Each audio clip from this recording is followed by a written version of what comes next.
माई इमेजिनेशनल love story world ये mafia love Reeza नेजिन का part 18 है। चलिए स्टोरी को शुरू करते हैं। एंड थैंक यू इतने लंबे समय के बाद भी मेरा इंतज़ार करने के लिए। चलिए स्टोरी को शुरू करते हैं। ये तो ना अपने में मस्त है। सीता ने यान लिया अपने फर्स्ट नाइट पे मस्त है, पर इस इन चारों के इनकी नींद उड़ी थी। किस किस की? न्यू मिंजो की, न्यू हिशन की, जियांग चांग की और सुयांग की, क्योंकि इनके प्यारे लवली पार्टनर्स उनसे दूर जो थे।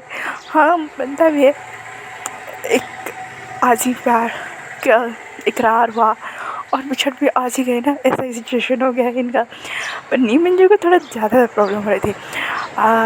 तो रात के करीब 1 या 2 बजे म्यामा का उन्हें मैसेज आया। ये जानने के बाद न्यू मिंजो ने कहा म्यामा इस समय फ़ोन करिए, मैसेज करिए, क्या कोई सीरियस हुआ? तो उन्होंने डायरेक्ट फ़ोन लगा दिया।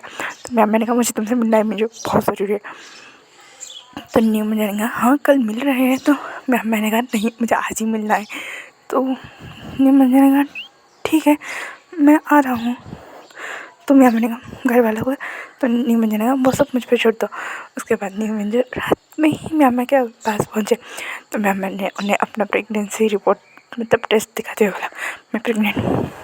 तो न्यू मिंजो ने कहा हाँ कितनी खुशी की बात है। तो म्यामा ने कहा ये बता कर घर वालों को पता चल ना तुम्हारी कचम्बर बनने वाला है मिंजो।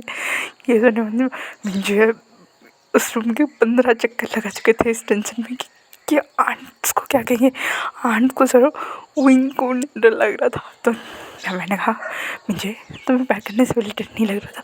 तो नहीं मुझे कहा तुम्हारा भाई मुझे मार डालेगा, माँ क्या है? तो मैंने कहा मुझे बिहेव। तो मुझे ने कहा बिहेव, वो मुझे मार डालेगा, तुम्हें अभी भी बिहेव की पड़ी है? तो मैंने कहा वो घर वालों के आगे कुछ नहीं किया। तो नहीं मुझे हाँ भाई तो वो घर वालों के आगे कुछ नहीं किया, मुझे मेरा एक्सीडेंट करा दिया और दिखा दिया कि मेरा एक्सीडेंट हो गया, तो मैं करूँगा। तो मैम ने कहा मिंजो शांत हो जाओ। तो मिंजो ने कहा पर हाँ इन सब में ये तो प्यारी बात है, पर कितने महीने के हो प्रेगनेंट हो? तो मैंने कहा मुझे 2 महीने से पीरियड्स नहीं हुए। तो मैंने चेक किया तो लगता है 2 महीने हो गए। कितने शर्मनाक बात है। तो मिंजो ने कहा इसमें शर्म क्या है, लवर्स है तो ऑब्वियसली। तो मैंने कहा हाँ हम उसको क्या बोलेंगे, हाँ हम तो पहले से डेट कर रहे थे, अभी रिजल्ट निकला है। तो मिंजो ने कहा ऐसे कह देंगे? तो ना मैंने कहा मिंजो, तो मिंजो ने कहा अच्छा तुम रेस्ट करो, हम कल सुबह बात करेंगे। यहाँ पे दूसरी ओर सुबह के 5 या 6 बजे मिंजो वहाँ से चले गए थे। 5 या 6 बजे वांग जी और विंग की नींद खुली थी। वांग जी अपने कमरे पे हाथ रख के कर रहा था वही विशान में तुम्हें मार डालूंगा, विंग के बच्चे कहेंगे।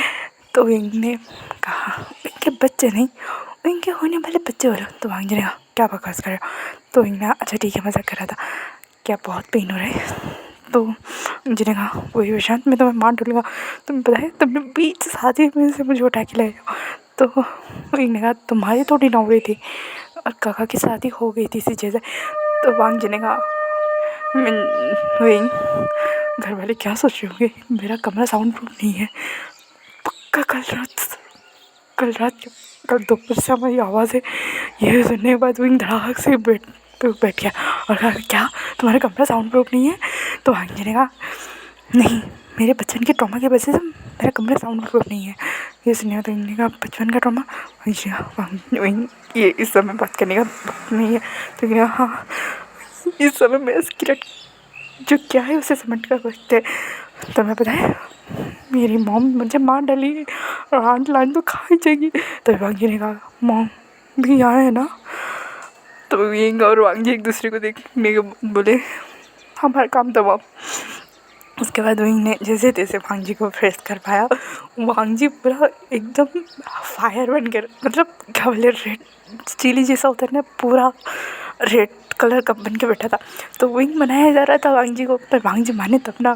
पहली पॉइंट है कौन अपने अफेक्ट और अपने नाइट स्टैंड की आवाज़ें अपने पेरेंट्स को सुनाना चाहेगा। फिर भी ऐसे करते करते वांग जी करीब 9 बजे तक तो ये दोनों रेडी हो गए थे। अब मेन मुद्दा ये था कि ये दोनों नीचे कैसे आए, उनके मन में यही डर चल रहा था। फिर भी इन्होंने बड़ी हिम्मत जताई। तब तक सुयांग, साजिन, यांगचांग, न्यूजन सारे मुझे मैं यहाँ तक कि लांसजन और यानली भी आ गए थे। यानली को कल रात थोड़ा सा डाउट हुआ था आफ्टर नाइट स्टार्ट, मतलब लवली वाली फर्स्ट नाइट के बाद उन्हें थोड़ा सा डाउट हुआ था कि उनके पीरियड्स मिस हुए हैं। जब उन्होंने चेक किया था तो वो बाथरूम में फुट फुट के रो रही थी। और ये देखने वाले लासिंचन तो जब मैम मतलब यानली के पास गए तो यानली ने उन्हें सब बताया। तो सर कहा चलो एक तरफ से अच्छा ही हुआ और एक तरफ से बुरा, अब मॉम और आंट को क्या करने वाले तुम। यानली ने कहा मॉम और आंट सॉरी, तो लासिंचन सॉरी हम मॉम्स को क्या जवाब देंगे। तो यानली ने कहा तुम्हें बताना, तुम ही हैंडल करना, मैं तुम कुछ नहीं बोलने वाली, मेरी कुछ उम्र खड़ी हो जाएगी। ये दोनों छुपाते उनके मुंह में एक ऑकवर्डनेस था, एक कहते ना प्रॉब्लम जैसा था साइलेंट से। ये सारे बैठे हुए थे कि आज क्या होगा फैसले का घड़ी। तभी वही वांगजी को कैरी करके ला रहा था, क्योंकि वांगजी की हालत चलने तो लायक नहीं थी, बिल्कुल नहीं थी। और वो पेन किलर खा ही नहीं सकता, रूम में होना भी चाहिए ना। वांगजी ने जब देखा कि घर वाले सारे नीचे गए तो वांगजी ने वहीं से धीरे से कहा वहीं क्योंकि किस तरह रास्ते भाग चलते ना। तो वहीं ने कहा जिंदगी भर भागना है क्या। तो वांगजी ने कहा इन लोगों को एक तरफ से खुशी हो रही थी पर नाराज़गी कि तुम पे रखना चाहिए। तो लान करे जंग भैंग में मैडम नान और मैडम में अपने मुँह चेहरे पे नकली गुस्सा लेके बैठे थे और बाकी सब इन्हें देख हंसने वाले थे। वांगजी ने कहा वहीं अगर तुम मेरे पास एक हफ्ते तक भी आए मैं तुम्हारे पैर तोड़ दूँगा। तो इन्हें कहा वो बाद में सोचेंगे। तो वांगजी विंग को डिसबिलीव के साथ देखने लगा। उसके बाद जी को विंग ने जैसे तैसे बैठा। तो मैडम ने कहा क्या तुम लोग हमें बताना पसंद करोगे। तो विंग ने कहा हम बताना तो पसंद करिए, पहले हमें ये जानना है कि ये लड़की कौन है। मतलब मैम को पॉइंट आउट करते हुए कहा। तो नियम ने कहा कि म्यामा है। यह सुनने की देरी थी। विंग और वांगजी दोनों शौक थे पर अपने एक्सप्रेशन को मुंह पे नहीं लाते हुए। तो देखने का हाँ तो ये कौन है। ये जानने के बाद सारे एल्डर्स को तो रिलीफ फील जैसे हुआ, पर नी मुझे समझ गए, मैं भी समझ गई। वहाँ पे जितने थे लांसडर और यानली को छोड़ के बाकी सब समझ गए कि ये दोनों प्रोटेक्ट करने वाले। तो वांगजी ने कहा हाँ गगा क्या ये आपकी गर्लफ्रेंड है। ये सुनने के बाद मैंने कहा हाँ मेरी मिंजो की गर्लफ्रेंड हो। ये बस डे थी, वो इनका मुट्ठी पूरा भीज गया। उसे इतना गुस्सा भी आ रहा था और हाँ एक तरफ से खुशी भी थी कि नी मुंजे से पार्टनर मिला है, पर उसे गुस्सा तो आ रहा था आज ब्रदर। तो वांगजी ने उस विंग के हाथ को पकड़ लिया और कहा यहाँ पे भी कुछ भी ऐसा मत करना, मैं तुम्हें मार डालूँगा। तो विंग शांत हो गया। तो मैडम ने कहा और नी मुंजे ने हमें तुम्हारे अफेयर के बारे में बताया। ये सुने वांगजी और विंग मिले नी मुंजे ने क्या बताया है। तो यांग कुछ बोले या फिर वेंकी कुछ समझाए। तो मैडम नानी ने बोला तुम 3 साल से एक दूसरे को डेट कर रहे हो। ये सुनने के बाद बांजी को तो ठसका लग गया कि 3 साल, हम 3 महीने में भी ज़्यादा नहीं हो गए मिले हुए। तो भाभी जी ने कहा पर मॉम कुछ गड़बड़ नहीं।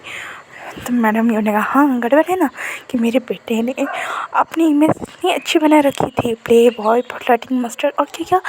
तो वही ना मॉम मैं हूँ। तो मैडम ने हाँ इसी बहाने से तुम वांगजी से मिलने जा रहे थे। तो मैडम ने कहा और वांगजी तुम्हारा काम बहुत इम्पोर्टेंट था। तो वांगजी हाँ था तो पर हाँ मैडम ने कहा हाँ क्यों नहीं, तुम मिलने जो जाते थे काम के बहाने और हाँ तुम्हारा झगड़ा हो गया था इसी वजह से तुम्हारा काम बंद हो गया। ये सुनने वांगजी और विंग नीमंजू को देखने से कुछ तो एक्सप्लेन करो। तो नीमंजू ने कहा देखो जो हो गया नेक्स्ट टाइम से वांगजी के कमरे में मत जाना, किसी और का कमरे में चूज़ कर लेना। ये सुनने के बाद भाम फिनलैंड कुरन और जियांग भाई दोनों ही हंस के बोले बस बहुत हो गया, अब शादी कब करे हो। ये सुनने के बाद वांगजी और विंग क्या शादी। तो मैडम लाने और क्या 3 साल से डेट करे हो क्या, बूढ़े होने तक ऐसे ही डेट करने वाले हो। तो मैंने कहा हाँ मुझे शादी करे ये मेरे बच्चों की हम तो जंग जंग और रैंकिंग के बारे में बस न्यूज़ और एंडिंग ने कपिल को लेके वो तो एक दूसरे से प्यार करते हैं। और साउथ इंडियन स्वयं की शादी नी मंजू और मैम के साथ होने वाली, ये सुनने वाले ने कहा क्या नी मंजू और मैम की शादी, तो भांग जी ने कहा कंट्रोल बैठ जाओ, यहाँ पे नीचे बैठ जाओ। मैडम ने कहा हाँ और क्या, और वैसे भी नी मंजू की मैम और मैम की नी मंजू एक दूसरे के लिए परफेक्ट। ये सुनने के बाद विंग भी थोड़ा चुप हो गया क्योंकि उसने भी कुछ बोलना सही नहीं। तो तभी साउथ इंडियन ने कहा मुझे आप सबसे कुछ कहना था। ये सुनने के बाद सारे बोला हाँ बोलो। तो साउथ इंडियन ने कहा स्वयं पैनिक मत होना। तो स्वयं ने कहा तुम कुछ बोलने वाले हो, मैं पैनिक क्यों हूँगा। तो साउथ इंडियन स्वयं तुम्हें बताया ना मैं एक स्पेशल मेल हूँ, मैं एंडिंग और तो ये देख ये बोलने का स्वयं ने कहा हाँ तो क्या हो गया है इसमें, क्या अनाउंसमेंट जैसी बात है घर पे सबको पता है कि तुम और वेंडिंग स्पेशल में लो। एंडिंग का मुझे अभी पता चला, न्यूशन ने जब बताया तो कल तो साजी ने अच्छा तो डरना मैं था। तो सैंग ने मैं डर नहीं रहा हूँ पर तुम ऐसे क्यों बोल रहे हो। तो मैडम रान ने कहा सुहाव सिंचान क्या हुआ है, एक प्यारी सी डेविल से मुस्कुराहट के साथ बोला था। तो साउथ इंडियन ने कहा एंड अंकल्स मैं 1 महीने से प्रेग्नेंट हूँ। ये सुनने के बाद हंसने वाला साउथ इंडियन इसमें क्या नया है, तुमसे ये सबको पता है। तो सारे से कैसे दिखने लगे रियल में, इसमें नया क्या है। तो शेख ने हाँ तुम 1 महीने से प्रेग्नेंट हो, इसमें नया क्या है। तो साउथ इंडियन का स्वयं मैं 1 महीने से प्रेग्नेंट हूँ, ये एक बात मुझे लगा कि मेरे इसके 1 दिन पहले पता चली। तो सही ने हाँ तो इसमें बहुत ही रुको क्या कहा तुमने। तो साउथ इंडियन ने कहा मैं प्रेग्नेंट हूँ। ये सुनने की देरी थी कि स्वयं धड़ाक से उस टेबल में जो बैठे थे ना उस चेयर के साथ ही नीचे गिर गया। इमें हो गया वो सही हो गया। ये सुनने के बाद सारे नहीं साथ चिल्लाया स्वयं। तो साउथ इंडियन ने कहा मुझे इसी बात का डर था। उसके बाद ये आलिया और मैम एक दूसरे मतलब उनकी नज़र बाई मिस्टेकली एक दूसरे से टकरा गई। उसके बाद मैम और यानी कुछ मतलब स्वयं को बाकी सब संभाल रहे थे ना, थोड़ा सा दूर आके बोले क्या तुम भी प्रेग्नेंट हो। तो यानी और मैम एक दूसरे को जब मैम ने ये बोला तो यानी ने कहा हाँ 1 महीने से शायद और तुम्हारा। तो ये मैम ने कहा मैं, तो यानी ने कहा झूठ मत बोलो तुम्हारी रिएक्शन से पता चल रहा है। तो मैंने कहा 2 महीने। सुनने के बाद अब लहन चंद में मुझे क्या कहेंगे पता नहीं, पर वो अभी फिलहाल स्वयं को संभाल रहे थे। तो स्वयं को पहले लेटा नहीं बट कुछ समय बाद स्वयं को होश में आया। तो स्वयं ने साउथ इंडियन की मजाक करक नहीं है। तो साउथ इंडियन ने कहा स्वयं की मजाक नहीं है ये सच है। तो स्वयं को रोने लगा बच्चों की तरह। तो साउथ इंडियन ने कहा मूड स्विंग मुझे होने चाहिए थे, ये से क्यों हो रहे। तो मैडम ने कहा ये सब मूड स्विंग नहीं कहते बेटा, शौक से मेरे खुशी के बारे पागल होने लगे थे। ये सुनने के बाद साउथ इंडियन के ऊपर तो मैडम और मैडम ने कहा हम खुश भी है पर तुम्हारी शादी जल्दी करवानी पड़ेगी इस चक्कर में। तो भी तो यानी ने कहा मामा मुझे भी आपके कुछ कहना लैंड करेंट जो है मैं यानी अब ये मत कहना तो मैं ऑफिस जाना है आजकल। तो यानी ना वो मुझे कहना था कि डैड तो मैंने हाँ बोलो। तो जंग ने कहा से आप इतना पैनिक क्यों हो रहा है, क्या कोई प्रॉब्लम की बात है, ऑफिस में कुछ होगा तो मैं संभाल लूँगा। तो मैम जंग यानी ने कोई प्रॉब्लम की बात नहीं है, मैं प्रेग्नेंट हूँ 1 महीने से, मुझे कल रात पता चला। ये डेरी थी कि लास्ट जन्म में हो गया मेरा घर मेरा। तो नहीं मंजू ने अम्मा के पास आते बोले प्लीज़ तुम अब कुछ मत बोलना वरना तुम्हारा भाई मुझे सच में गोली से उड़ा देगा अभी के अभी। तो मैंने कहा मैं किसी चुप देख सकती हूँ, कितनी खुश है उन्हें डबल खुशी मिली है आज के दिन। तो सारे उसके तरफ देखने लगी हुई मैं थोड़ा ज़ोर से चिल्ला दिया था। तो मैडम नाना और मैडम यू एक डेटली रोक देखते हुए बोले मैम अब तुम बताओगे क्या हो रहा है। तो मैंने कहा आपको डबल नहीं ट्रिपल खुशी मैंने, क्योंकि मैं 2 महीने से प्रेग्नेंट हूँ। और ये बात मुझे कोई कल रात पता चली। तो उसके बाद मैं बहुत रोई थी। तो ये सुनने दे रही थी कि वो ही नहीं मुझे को मारने वाला था कि भांजी ने हाँ झूठ मूठ का पेन का नाटक किया और वहीं का ध्यान सीधा भांजी की ओर चला गया। भांजी ने तुम ऐसा वैसा कुछ नहीं करने वाला, वरना तुम्हारा भांडा क्या सबका भांडा उठने वाला है, तुम चुपचाप मुझे अभी कमरे में लेके चलो, हम बाद में बात करेंगे। तो वहीं ना पर भांजी ने कहा वहीं अभी मुझे रूम के नीचे चलो। ये सुनने के बाद मैडम ने कहा उसे रूम पे लेके जाओ, उसकी तबीयत ख़राब हो जाएगी। भांजे मन में विंग लेते जाते भांजे मन में सोच रहा था हमने कोई प्रोटेक्शन यूज़ नहीं किया, विंग को पता भी नहीं है मैं भी उन स्पेशल मैन में जाता हूँ, विंग को क्या घर वालों किसी को भी पता नहीं है कि मैं।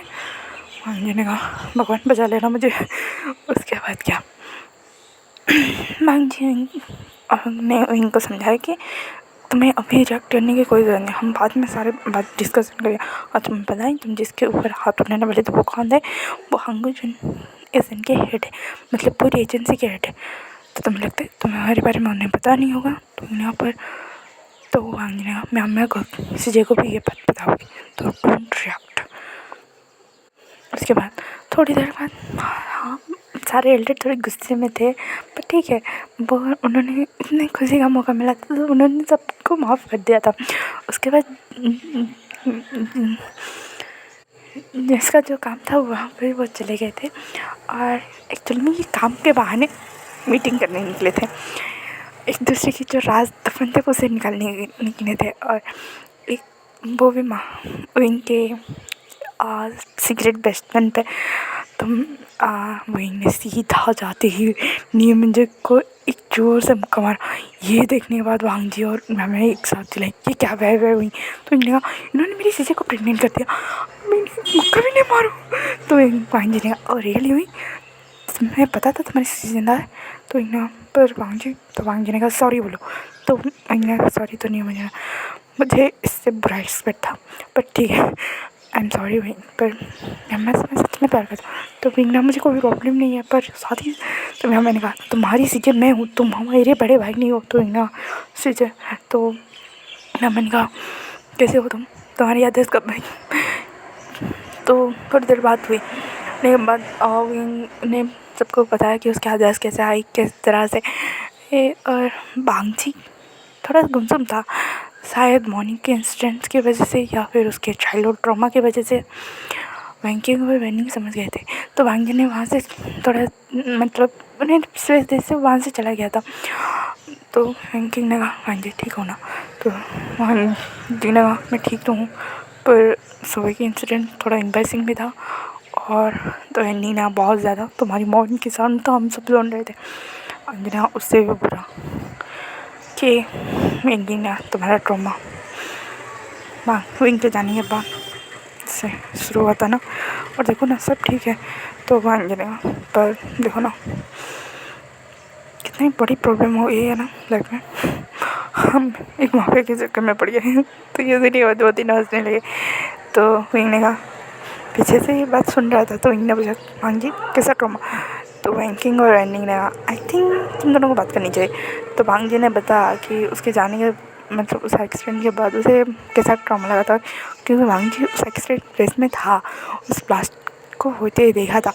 तो वो सारी सिचुएशन एक 6 साल बच्चे के लिए थोड़ी सी तो ट्रॉमाटाइज था ही। तो वांगजी ने सारी सिचुएशन बताई। उसके बाद वांगजी को गले लगाते हुए थोड़ा फ्लेटिंग वे में कहा अब तो मैं तुम्हारे पास हूँ।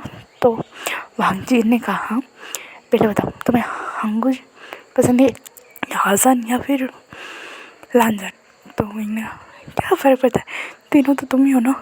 तो वांगजी ने कहा बताओ विंग। तो पीछे से भी आवाज़ है हाँ बताओ विंग हमें भी जानना है। तो इन तीनों में से कौन पसंद है। तो विंग ने पहले तो मैं क्लियर करना चाहता हूँ, पहले मुझे हंगजन अट्रैक्टिव लगा था, आज़ान को मैं लाइक और लव दोनों करने लगा था, और लांजन को गिल्ट की वजह से सॉरी बोलने वाला। ये सुनने के बाद वांगजी ने एक नाइफ उठाया और कहा विंग मैं तुम्हारा मर्डर करना चाहता हूँ। तो इन्हें ऐसा मत करना मैं मर जाऊँगा। बेसिकली हमारी सीरियस नहीं थी तो भांगने का बिल्कुल नहीं है। मुझे तुम्हारे बारे में पहले से ही सब कुछ पता था और मैंने फीलिंग पर से कभी प्यार भी नहीं किया था। तो विंकिंग और वेनिंगा, ये बात तो सही है। इस तरह से हंसी मजाक चल रही थी तो मुझे ने कहा कि घर वालों को किसी को भी हमारे माफिया या एजेंट के बारे में नहीं पता चलनी चाहिए। तो सबने कहा ये पता नहीं चलना भी चाहिए। तो मैंने कहा वैसे वांग जी तुम्हारी कमर का दर्द अब कैसा है। ये सुनने के बाद वांग जी सर से लेकर पाँव तक टमाटर की तरह लाल हो गया। तो एंडिंग ने भी कहा हाँ हाँ वांग जी तुम्हारी कमर और तो भाई वांग जी ने अगर किसी और ने एक शब्द भी इस बारे में बताया कि उठाया मैं उन्हें उल्टा टांग के बर्फ़ किसी लेवल लेटा दूँगा। भूलो मत मैं एजेंट हांग गुंजन। तो वांग ना हाँ हाँ मुझे पता है एजेंट हांग गुंजन। एक ही सारे हंसने लगे थे। तो अब आगे आगे होता है क्या सुनने के लिए मेरे साथ जुड़े रहिए। Thank you for watching and please ignore the background noise.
Thanks for watching. Bye bye cuties and sweeties.